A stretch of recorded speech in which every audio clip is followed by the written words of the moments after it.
wenda waramwumvise cyangwa nta nubwo wamwumvise, ariko imwe mu ntambara zikomeye cyane zabaye muri Repubulika ya Demokarasi ya Kongo niyo ngiye kukubwira. Nanone ariko niba uziranye n'abasaza bakuze, ushobora kuba warumvise hari nk'uvuga yuko yarwanye intambara cyangwa inshuti ye akaba yizi mu ntambara ikomeye cyane nk'iyo yarwanye. Ni intambara y'umusirikare w'umuzungu w'umucanshuro wifuzaga gutegeka Repubulika ya Demokarasi ya Kongo, yari Zaire, Jean Shikame, naho abanyarwanda bakayita intambara ya Shikaramu mu Kinyarwanda, Shikaramu. Hari mu myaka y'igihumbi 1960, ubwo ariko icyo gihe yari Zaire yashakaga kuyobora Kongo, ariko abanje gukatamo ibice akayobora igice cy'uburasirazuba n'amajyepfo. Numva bwa mbere na mbere intambara ya Jean Shikame nayumvise mu ikinamico, mbanza kugira ngo ni bya bindi by'ibihangano usanga bibamo ibintu runaka bisa naho ari ibihimbano, numva sina nabyitayeho. Mu ikinamico Shikaramu numvaga ari intambara itarabayeho mu by'ukuri. Nawe wasanga warigeze kuyumvaho gutyo hari hambere. Ngwaye ikaze rero kuri Gentil Gedeon Official, nanjye niko nitwa Gedeon. Reka tumenye iby'iyi ntambara, imwe mu zikomeye cyane zabaye muri Repubulika ya Demokarasi ya Kongo. Tumenye uyu musirikare w'umucanshuro wahawe izina rya Shikaramu n'abanyarwanda, ariko umubirigi Jean Shikame wayitiriwe akarwana umuhenerezo kugera ariko adatsinze agahungira mu Rwanda, nyuma akaza kwambutswa ajyana iwabo mu Bubiligi. Iyi ntambara yanakinwemo filime nyinshi, izwi cyane ni yiswe Mr Bob. Wari wahura n'umuntu wa nyawe ariko ugufasha kurotora inzozi zawe no kwisobanukirwa? Reka nguhuze nawe sasa. Hamwe na Roma Travel, ubu ngubu wajya gukorera akazi muri Canada kandi ukajyana n'umuryango wawe niba wubatse. Babigufashamo, biroroshye cyane. Roma Travel bagufasha gukora application ya visa, bakagushakira amasezerano y'akazi n'icyangombwa cyo gukorera muri Canada. Ibi bintu birizewe kurushaho, ariko niyo kubona visa bidahise bikunda, amafaranga yose watanze muri iyi nzira urayasubizwa uko yakabaye. Dufite ibigo bitanga akazi muri Canada dukorana nabyo ku buryo utinzwa no kwa applying gusa. Ariko uretse n'ibyo, turi no gufasha abantu bashaka gutembera no kwiga mu bihugu bitandukanye bya Asia, Uburayi na Australia. Hamagara Rama Travel kuri 0791 27 9818. Ndasubiramo 0791 27 9818, cyangwa usure imbuga nkoranyambaga zabo, hose bitwa Rama Travel. Karibu muri Canada, ukora akazi utuje kubera kuri kumwe n'umuryango wawe. Ni intambara yakuwe ku izina ry'umubirigi Jean Shikame wayamamayemo cyane, ari nawe wari uyiyoboye. Yari yaratoje kurasa abantu bamukoreraga mu mirima ye yahingagamo, akabaha imbunda bagahinga bazihetse. Bakoraga mu mirima ijyanye n'isukari n'ibisheke, ariko bakarwana umuhenerezo ari n'abahinzi. Jean Shikame yarwanaga ari kumwe n'abacanshuro 123 ndetse n'abajandarume ba Katanga 600. Ingabo arahanganye nazo ubwo ni za Kongo cyangwa Zaire y'icyo gihe, zari zimukubye inshuro zirenga 20 zose. Jean Shikame w'umubirigi ubwo atangiraga intambara, abanyarwanda bamwise izina ryoroshye kurivuga nyine kugira ngo biborohere, Shikaramu. Nyuma yo kubona yuko ibyo yatangiye byo gushaka kuyobora Kongo cyangwa Zaire atazabigeraho, ku itariki 24 y'ukwezi kwa gatandatu mu 1968 nibwo Shikame n'abandi bacanshuro b'abanyaburayi basuye mu Bubiligi baciye mu Rwanda, hari ku butegetsi bwa Grégoire Kayibanda. Bwana Shikaramu yavutse mu 1929 i Bruges mu Bubiligi. Yavukiye mu muryango w'abantu bifashije kubera yuko se yari umunyamategeko. Ubwo yari afite imyaka 18 yoherejwe muri Kongo Mbiligi, yari koronijwe n'igihugu cye birumvikana. Ajya muri Kongo icyo gihe ku myaka ye mikeya, yarashinzwe kugenzura abahinzi b'abanyekongo bakoraga mu mirima y'Ababiligi. Ubwo Kongo Mbiligi yabonaga ubwigenge mu 1960, igihugu cyahise kinjira mu ntambara ya gisivili n'imvururu z'urudaca. Abazungu amagana n'amagana bafashwe bugwate, abandi barafungwa, hari nabishwe. Ibyo rero byatumye Ububiligi bwohereza ingabo zabwo nyinshi cyane muri Kongo, zije ku mpamvu yo kubohora no kurengera inyungu zabwo. Ari nabwo Bwana Jean Shikame yahawe imyitozo ya gisirikare. Jean Shikame mu Kinyarwanda ubwo ni Shikaramu, ubwe ngo atekerezaga yuko asobanukiwe neza Kongo kurusha abanyekongo kavukire. Akizera neza yuko icyo gihugu, no kuvuga Kongo, kigomba kuguma kuba koloni y'Ububiligi iteka ryose. Ntabwo bigeze batekereza yuko Kongo yaba igihugu kigenga hatari mu Bubiligi. Shikame yangaga urunuka abanyekongo bo mu bice by'uburengerazuba bafatwaga nk'abateye imbere kandi basobanukiwe, bafitemo umubare munini cyane w'abantu bize, bitwaga les évolués. Kuri bwana Jean Shikame aba ngo ntibari abanyekongo nyakuri, ahubwo abanyekongo nyakuri bari abakozi bamukoreraga mu mirima y'ibisheke n'ikawa, ari nabo bagendanaga cyane mu burasirazuba bw'igihugu. Aba ngaba ntabwo yabatoje ibijyanye n'intambara no kurwana gusa ngo abahe n'imbunda byonyine, yanabatoje ingengabitekerezo y'ububirigi no kuba hari abacakara mu buzima bwabo hafi ya bwose. Byemezwa yuko ku myaka 22 gusa bwana Shikame yari yaramaze kuba umukungu ukomeye cyane ufite ibikingi binini muri Bafokwanji mu burasirazuba bwa Kongo Mbirigi, ndetse yari yarakunze umugabane wa Afurika bihebuje kugera nubwo yise umuzungu w'umwirabura en Afrique blanc. Uyu mugabo wari waramaze kwikundira Kongo bidasanzwe kubera ubukungu yayibonagamo, yiyemeje kuguma muri iki gihugu, ndetse yari yaramaze guhabwa imyitozo ya gisirikare, ariko abakozi babirabura akoreshaga yabafataga neza cyane kugera nubwo bamwita se wabo. Reka dusubire inyuma neza mu mateka yegeranye neza n'intambara ya Shikame. Ni mu kwezi kwa mbere mu 1959 muri Kongo hadutse imyigaragambyo ikomeye cyane yo gushaka ubwigenge. Nyuma y'igihe kinini cyane abanyekongo batava ku mihanda, ububirigi bwayikolonizaga bwageze aho bwemera yuko butanga ubwigenge, bubikora ku itariki ya 30 y'ukwezi kwa gatandatu mu 1960.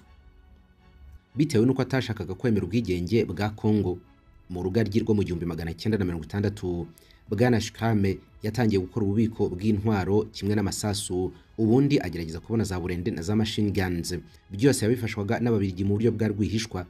Ku itariki 30 y'ukwezi kwa gatandatu mu 1960 Kongo Mbirigi yabonye ubwigenge, maze nyuma y'igihe gitoya igisirikare cya Kongo gitangira kuburabuza abasirikare b'ababirigi bakiyoboraga, ngo bitewe nuko Kongo itari yakagira abasirikare bakuru.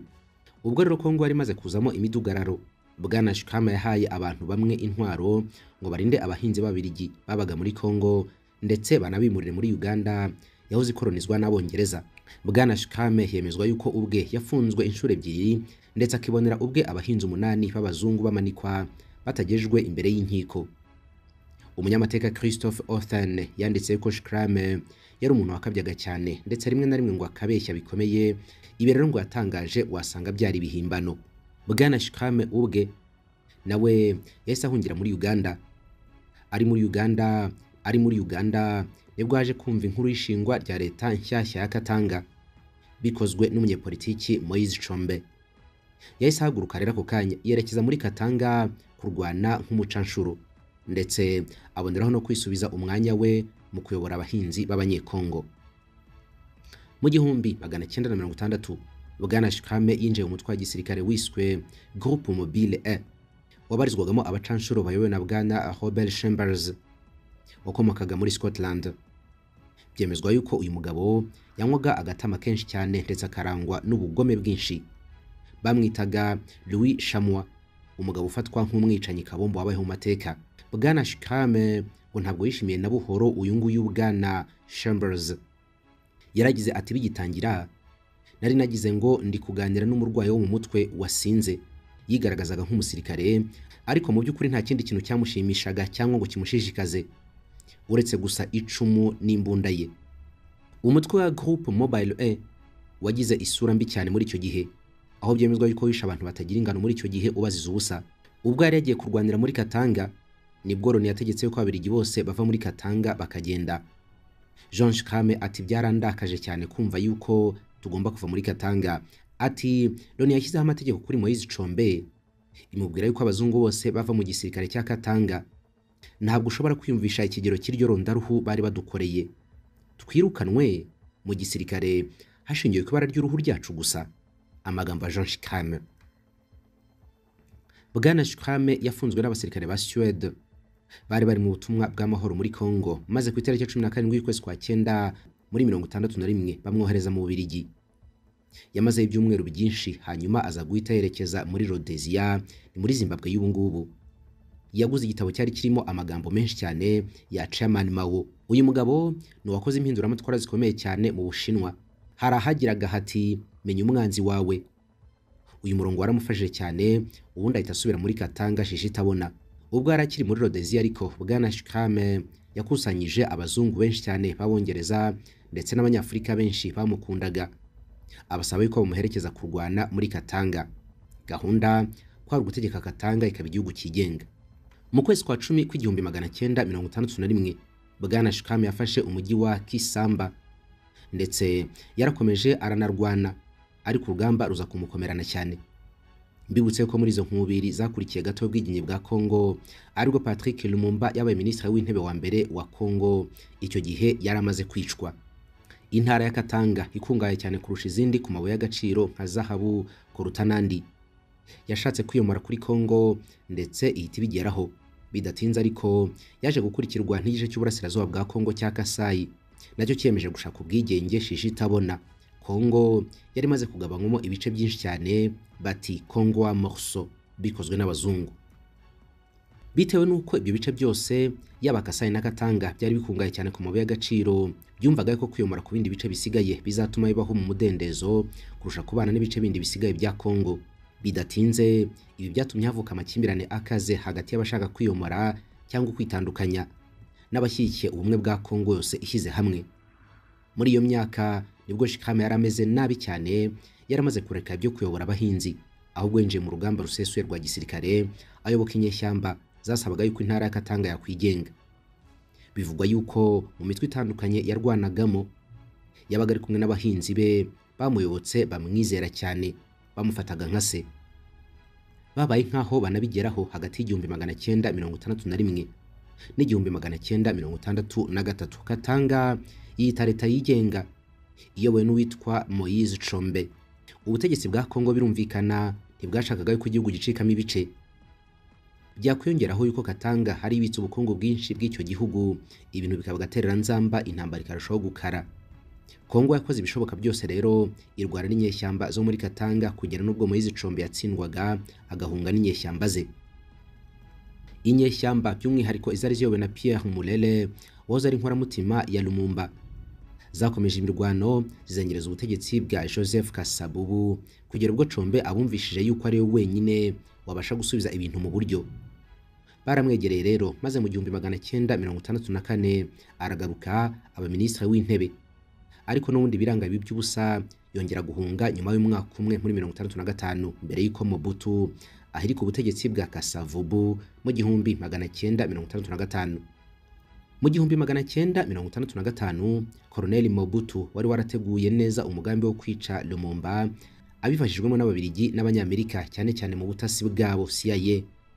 Yabaye perezida wa Kongo, maze guhera icyo gihe Ubabiligi butangira kurinda ubutegetsi bwe ko hagira abantu bamwigomekaho.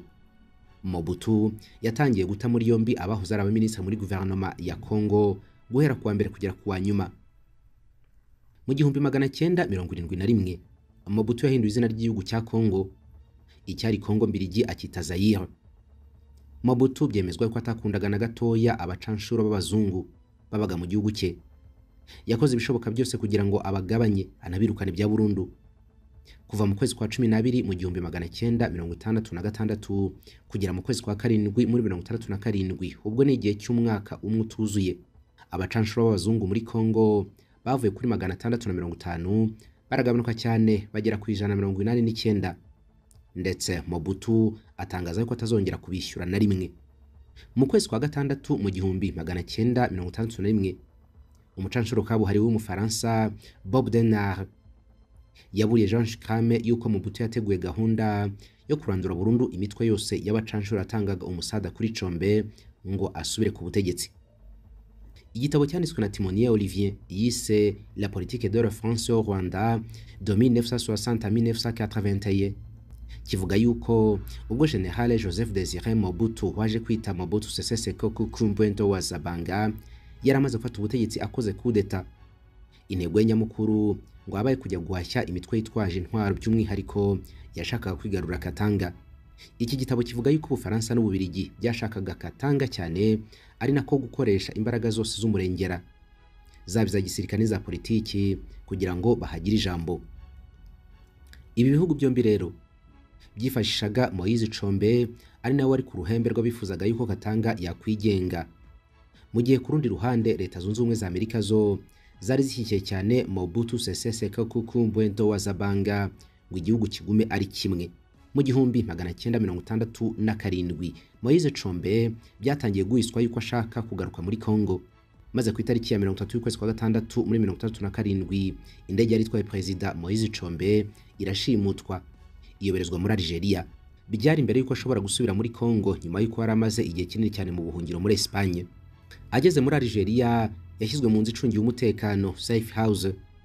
Kongo igasaba yuko yakorezwa i Kinshasa kugira ngo aburanishwe ku byaha by'ubugambanyi, ariko Algeria iramwimana.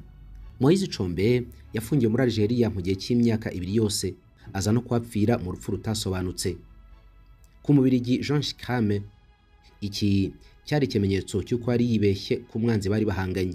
Byatumye ku itariki ya 3 y'ukwezi kwa karindwi mu 1967 yiyemeza gutangira ibikorwa byo kuyobora imyigaragambyo mu ntara ya Chopo. Byari bigamije kurwanya ubutegetsi bwa Mobutu. Yarafatanyije n'ubucanshuro ukomeye cyane Bob Denard hamwe na Jerry Pourret.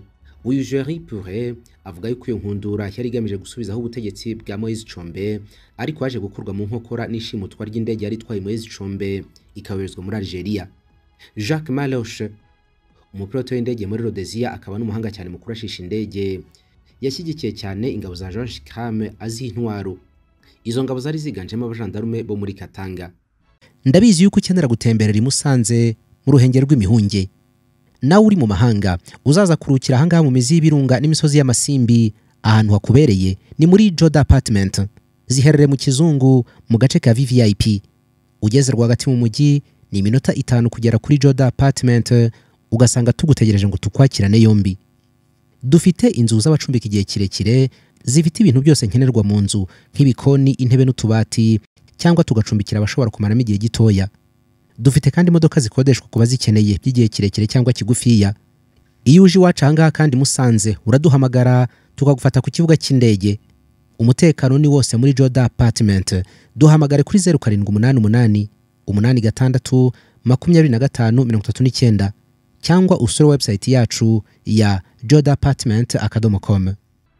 Mu gitondo cya kare cy'itariki ya 5 y'ukwezi kwa karindwi 1967 umutwe w'abarwanyi kabuhariwe ba Jean Chikame witwa Ten Commando ANC bagabye igitero gitunguranye cyane ku mujyi wa Stanleyville Ikisangani. Bagabye igitero gikaze cyane ku mujyi wa Stanleyville ni Kisangani y'ubu ngubu, zigaba ikindi gitero gikaze kuri Kindu hamwe na Bukavu. Bwana Jean Chikame yawe igitero cyagabwe kuri barracks cyangwa se ku birindiro bya gisirikare muri Stanleyville. Yarayoboye abacanshuro 11 b'abazungu n'abanyakatanga barenga 100. Iki gitero cyahitanye abasirikare amagana b'abanyekongo n'imiryango yabo. Byanatumye igisirikare cya Kongo kigira umujinya w'umuranduranzuzi, kica abacanshuro 30 bose. Iki gitero cyari cyateguwe na Jean Chikame, byemejwe yuko cyapanzwe nabi cyane bitewe n'uko ngo cyazanyemo ubwiyemezi bwinshi, akumva yuko yafata umujyi wa Stanleyville akoresheje ingabo nkeya cyane kandi ngo akabigeraho. Ingabo za Kongo nubwo zari zagize ibyago zaramuhindukiranye, maze mu cyumweru kimwe gusa Bwana Jean Chikame akurwa muri uyu mujyi wa Stanleyville. Kugenzura Stanleyville byaramunaniye, aratsindwa maze yerekeza mu ntara ya Kivu y'Epfo. Ahangaha ariko n'ubundi ntiyaretse kurwana, yakomereje urugamba. Nyuma yo kumara iminsi arwana, ku itariki ya 10 z'ukwezi kwa 8 mu 1967 ingabo ze zafashe umujyi wa Bukavu hafi ya wose, ndetse ingabo zitangira no kugenda ziyongera cyane. Bwana Jean Chikame ubwe yitangaje nka perezida mushyashya wa Kongo.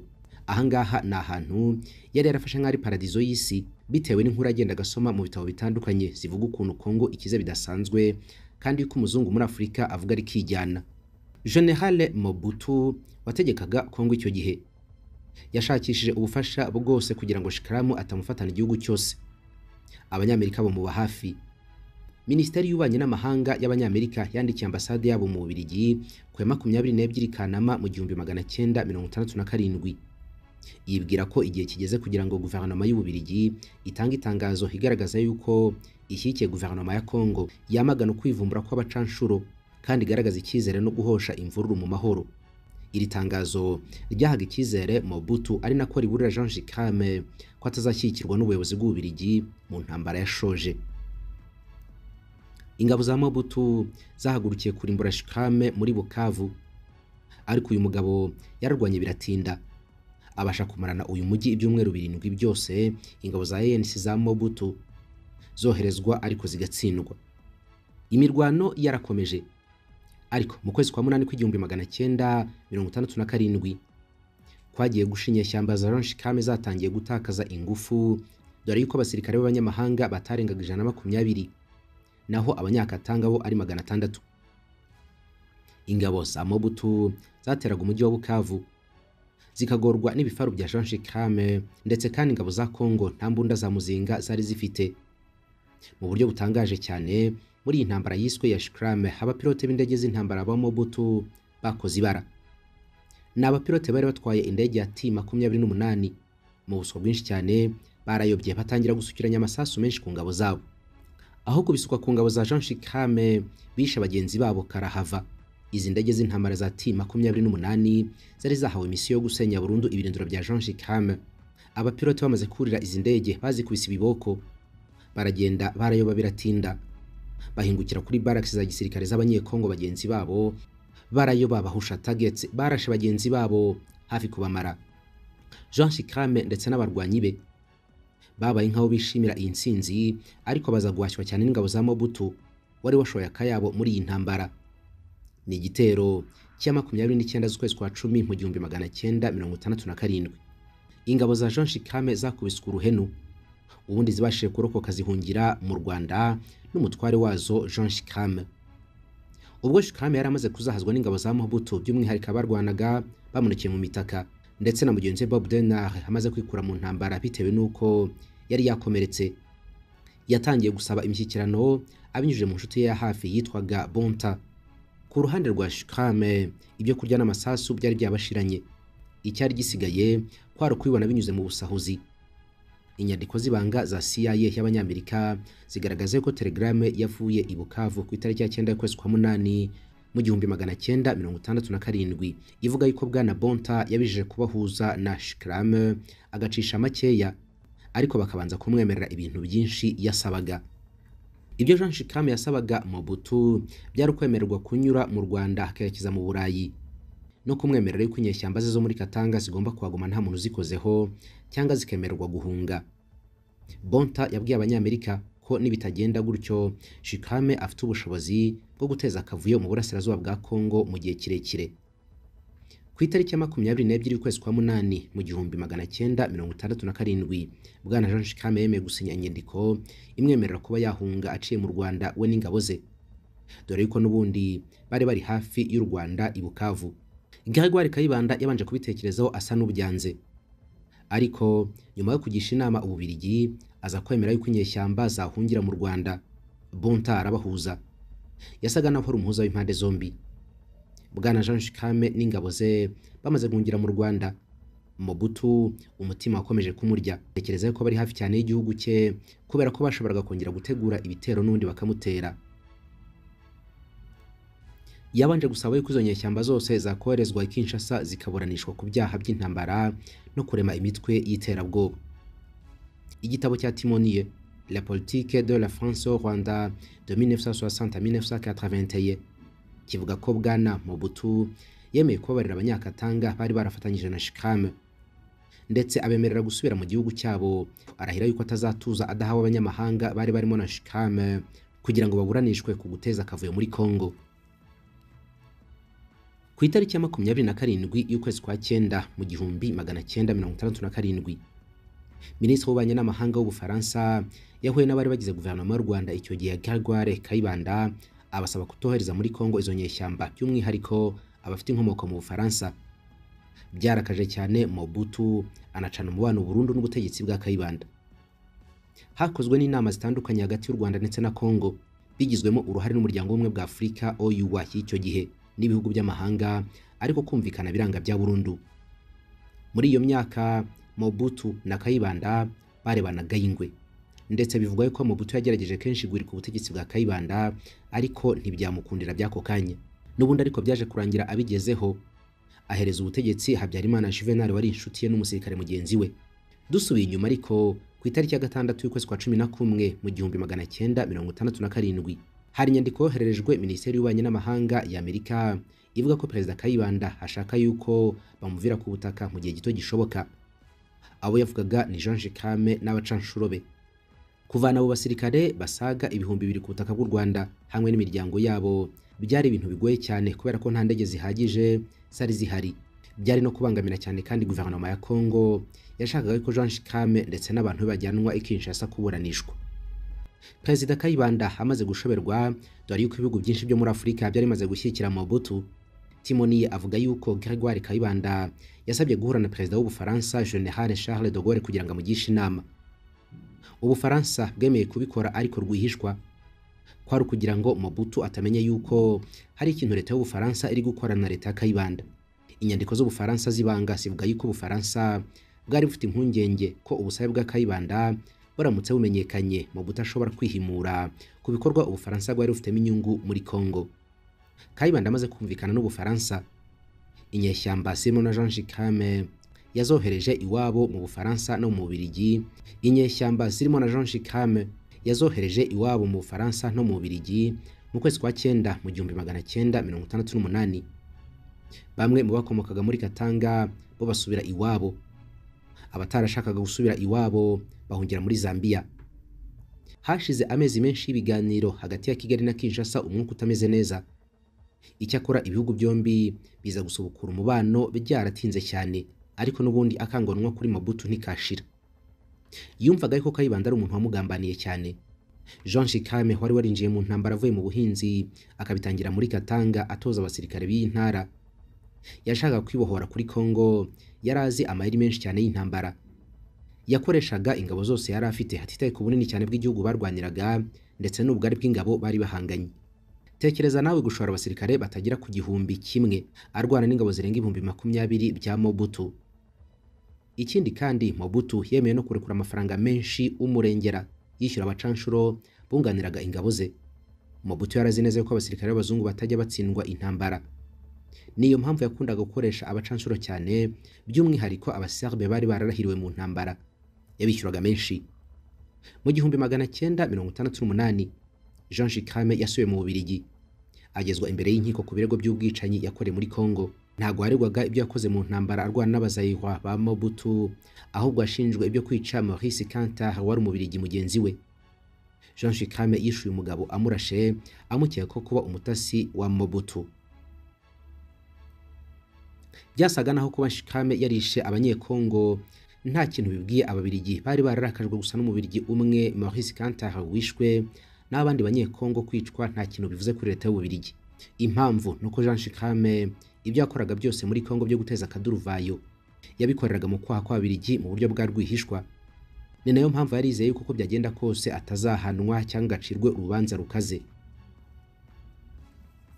Byatumye rero imbere y'urukiko icyaha cyo kwica Kantar akemera byako kanya. Baramureka yigira kurira ubuzima bwe bwose busigaye muri Brazil mu mujyi wa London Police. Bwana Jean Shikame Ububiligi bwakomeje kumukingira ikibazo kubera yuko yarabitse amabanga menshi cyane ya leta yabo muri Kongo, harimo najyanye n'urupfu rwa Minisitiri w'Intebe Patrice Emery Lumumba. Iyo rero baramuka bamushyize hanze mu bijyanye n'urubanza byashoboraga gutuma leta y'Ububiligi igayika cyane. Bamukingiye ikibazo biratinda, ni nabo bamuciriye inzira zo guhungira muri Brazil kure cyane y'imbibe z'Ububiligi na Afrika. Amaze guhungira muri Brazil ku bushake bwa leta y'Ububiligi, leta y'Ububiligi n'inkiko zayo byaje guca urubanza rwa Nyirarureshwa rukatera Jean Shikame igihano cy'imyaka 20 mu kwiyarurutsa gukomeye cyane, ariko ntiyarahari. Jean Shikame yapfiriye muri Brazil mu 1988 yapfuye urupfu rusanzwe. Inkuru nk'ingi yakinwe za filime nyinshi cyane yamenyekanye ni yakinwe n'Umufaransa Aradel Bell mu 2011 yitwaga Mr Bob. Turabashimye cyane kubana na Gentil Gedeon Official. Mugire ibihe byiza mwese. Ibiganiro byacu byo nakagaruka. Umva ka kantu ku rugabano rw'umugabane w'Uburayi na Aziya ahasa n'inkomane z'inyanja ebyiri iy'umukara n'iya Mediterane. Hari umujyi wa gatatu mu bunini nto guturwa kurusha indi kw'isi, miliyoni hafi 16 mu mujyi umwe ukorerwamo ubukerarugendo n'abarenga miliyoni 90 ku mwaka. Niwo mujyi wonyine ufite umwihariko wo kugira imisigiti 3000 ubitse ibimenyetso byinshi by'amateka ya mbere ya Yesu. Umujyi wa kabiri mu isi mu kugira inzira ndende zo munsi y'ubutaka. Nuhajya uzatembera ibyanya by'umucanga w'umweru 45 mu mujyi umwe. Ubwo simvuze guhaha bihendutse, gutembera mu mihanda igendwamo n'amamiliyoni y'abanyamahanga, imikino yo kurubura, gutembera mu tumodoka tw'imigozi cable cars, imikino yo mu mazi n'ibindi. Umva, Noheli y'umwaka irarangira inkwakuzi zifatishoye. Susa Business Group isanzwe bategurira ingendo z'ubucuruzi n'ubukerarugendo iguha ikaze mu rugendo rw'iminsi 10 rwo gutembera imijyi ya Istanbul na Antalya muri Turkiya mu minsi mikuru. Tuzahaguruka ku ya 26 y'ukwezi kwa 12 y'umwaka, tugaruka ku itariki 4 y'ukwezi kwa mbere 2025. Imyanya irabaze ku buryo ukererewe gatoya abandi bazakubarira inkuru kubera ko waba warasigaye. Hamagara kuri 0789 477 539. Ushobora no kudusura muri ofisi yacu ku isoko rya Kicukiro muri floor ya 3. Karibu tujyane gutembera muri Turkiya.